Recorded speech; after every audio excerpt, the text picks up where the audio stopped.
It's arranged. November 1971, Rawalpindi, Pakistan.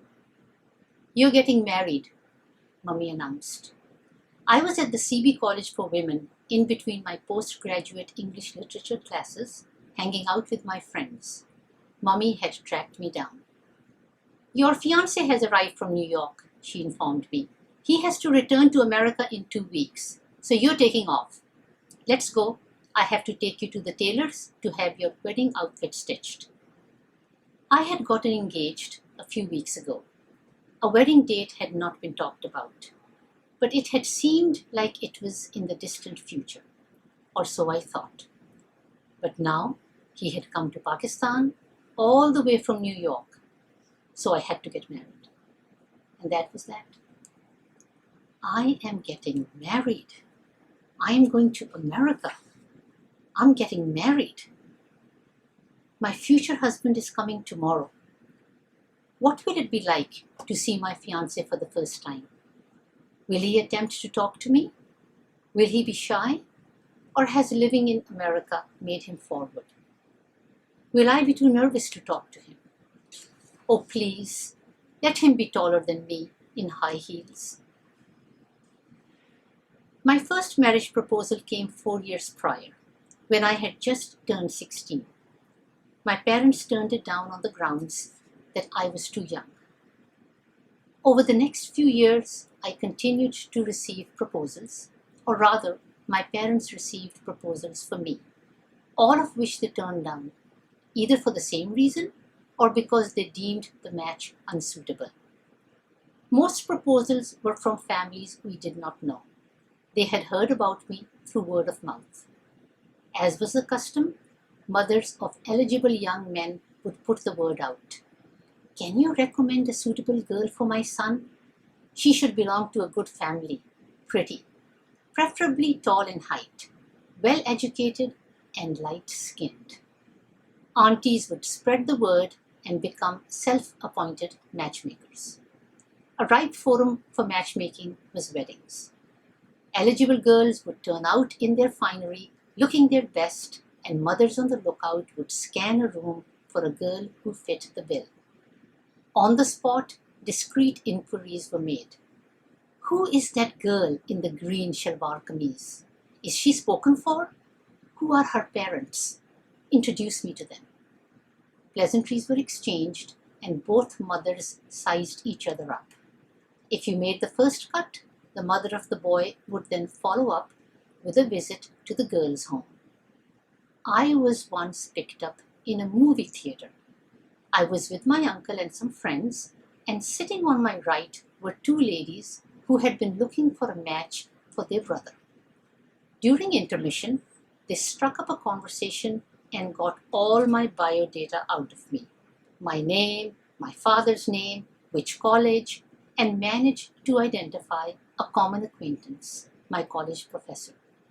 They showed up at the College of Home Economics in Lahore, where I was enrolled in the undergraduate program, and as luck would have it, spotted me outside the cafeteria. I did not recognize them. They asked if I could tell them where to find this professor. I still did not make the connection and dutifully escorted them. I can visualize how the conversation with the professor went. What can you tell us about Sabeeha? Does she have a good reputation? That is, she doesn't have any boyfriends, does she? What is her temperament like? That is she obedient and accommodating? They went on to visit my parents, propose for my hand in marriage, but my parents turned the proposal down. Then came this proposal, where my future mother-in-law came to visit, proposed for my hand in marriage.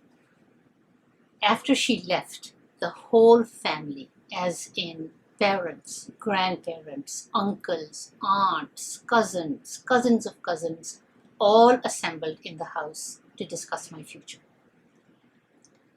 That evening, the extended family convened again and had the likes of a round-table meeting. The agenda: to accept or not to accept the marriage proposal. He is a doctor, plus. New York is too far away. minus. The grandparents know the family very well, plus. They say he has a very good temperament, is very responsible, is very caring, plus. But we haven't seen him, minus. What if he decides to settle in America and not return to Pakistan? Huge minus. No one has seen him since he went to America over 2 years ago. Has America changed him? Plus, minus. And where was I in all these discussions? Right in the middle, listening, but also listening to my inner voice. Khalid's proposal felt right. How irrational is that? I just had the feeling that this proposal was right for me. But I said nothing. I had not learned to trust my instincts, and I respected my parents' apprehension. So I go on to get married. I come to the United States. I'm now raising children in the faith and trying to make good Muslims out of them. The Christmasization of Eid. Mommy, why can't we have a Christmas tree? I had been expecting this question since the first Christmas lights went up after Saqib's birth. I, the perfect planner, anticipator of all scenarios, had laid the groundwork and would be ready to deal with this question when asked. In fact, if I played my cards right, he might never ask the question. Within 6 months of Saqib's birth, we had a critical mass of Muslim families, a total of 3. My friend Rabia Kausar and me, 3 Urdu-speaking families from the subcontinent with 3 baby boys. We were all worried. How are we going to explain to our children why we don't celebrate Christmas?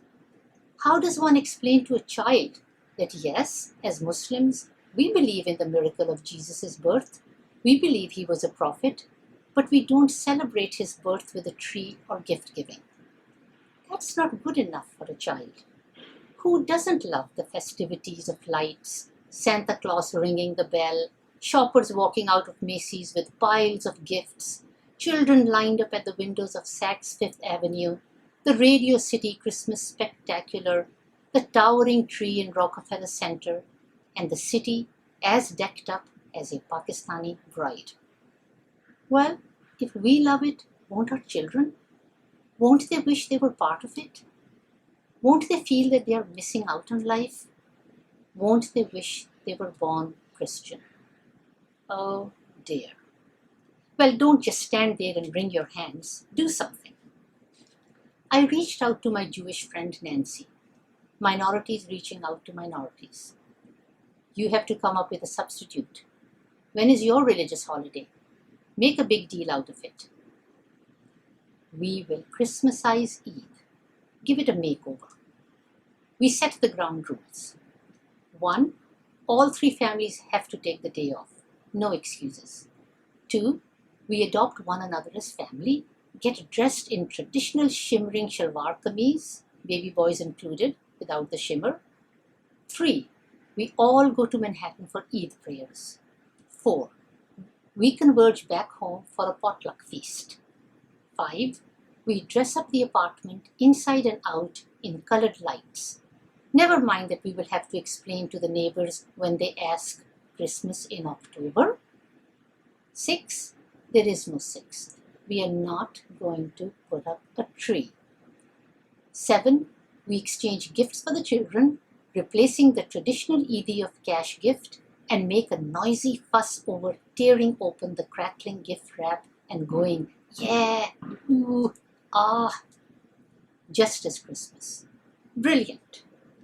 Of course, we pulled it off. Eid after Eid, year after year. More babies came along, more families joined the trio, houses replaced apartments, Eid parties moved from living rooms into basements, and eventually into rented halls. We were smug. Our children will never miss Christmas. I was wrong. Asim was 6 when on Christmas morning he woke up crying with muffled sobs. What is it, Asim? I rushed over to his room. I wish we had a Christmas tree. Mommies, did that tear your heart out? Why couldn't we have had a Christmas tree? It's just a tree. What was I afraid of? That we will lose our children to another faith? That somehow their identity as Muslims will get compromised? Over a tree? He is crying, for crying out loud. What was my problem? Depriving my child because I couldn't handle my insecurities? I called Nancy. So get him one. I never got him the tree. By the time next Christmas rolled around, I had convinced myself that he had grown out of it. Decades later, when I walk into Saqib's home during the holidays, I saw to my surprise and relief a mini Christmas tree in the family room. Sadia, my conservative, nice Muslim daughter-in-law, had demonstrated more sense than I.